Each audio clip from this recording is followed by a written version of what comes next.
I'm here with Suresh Kandasamy, Senior Finance Consultant for Loan Studio. How are you, Suresh? Doing great, thank you. Excellent.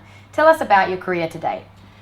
Well, I sort of came into this running my own business. I ran my own business for 13 years and it was time for a change. I'd always had some sort of experience with finance, looking after the finances for the business and dealing with many different banks and their product ranges, including lines of credit, letters of credit for international trade and so forth. So it was a natural progression for me to come into more residential finance related industry, dealing with consumers as opposed to a corporate market. Excellent. What is an SMSF? So an SMSF, so self-managed super fund, essentially what it is, it's a product that allows you to control your own super. So where you normally have a corporate super plan where you've got a corporation or a business managing the investments of your super money, an SMSF or self-managed super fund essentially is that allows you to manage your own super.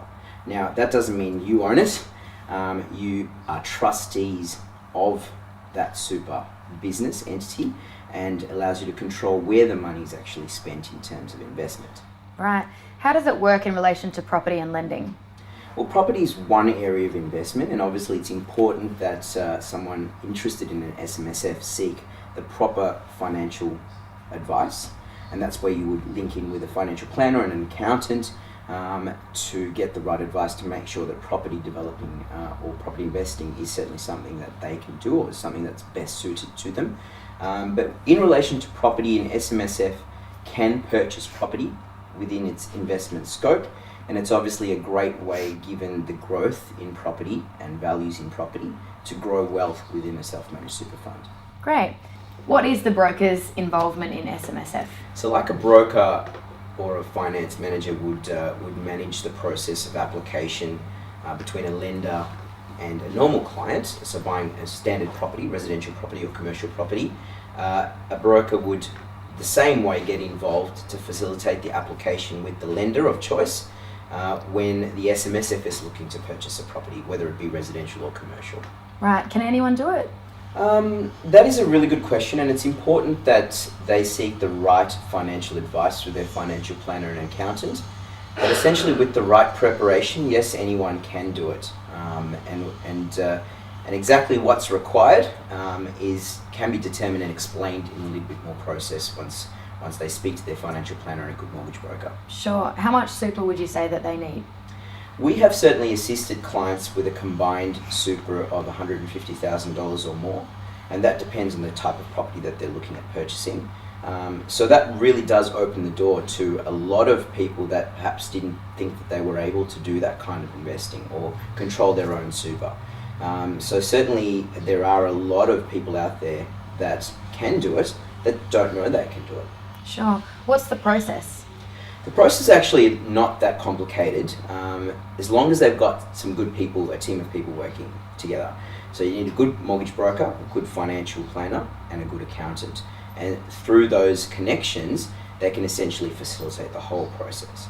So in a nutshell, the financial planner has to give the right advice and structure, the accountant has to set all of the SMSF up and do all the paperwork involved, and the mortgage broker essentially applies for the finance. Great. What type of properties can the SMSF buy? Well, within an SMSF, there are a lot of regulations around the types of property that they can buy, and that's driven by the governing bodies. So a property must be either off the plan or finished. It can be residential or commercial, but there are a lot of rules around it. So if, say for example, mum and dad wanted to invest their combined super into an SMSF and buy a property, they cannot actually occupy the property, and nor can anyone that they're related to occupy the property. Right. So it's important to understand the regulations. Can I live in the property? No, you can't. Right. Can I sell the property? You can sell the property, and obviously understanding or realizing the profit from that property, the only way that an SMSF can do that is by selling the property. Right. Can you give me 3 things for someone considering starting their own SMSF? Great question. So if you were even thinking about it or needed more information, the first thing to do was seek the right advice, number one. So seek the right advice from your financial planner, speak to your accountant, and also your mortgage broker. Because in preparation, you want someone to be able to give you the right advice and also do the right calculations for you to make sure that you have the right funding, can choose the right lender that's going to suit your circumstances, and are in a position to actually proceed. So definitely, if you are interested in doing it, or it's an area that you think you might be able to go into later and want more information, seek the right advice. Excellent. Well, there's some really great advice there. Suresh Kandasamy, Senior Finance Consultant for Loan Studio. Thanks so much for your time. Thank you very much.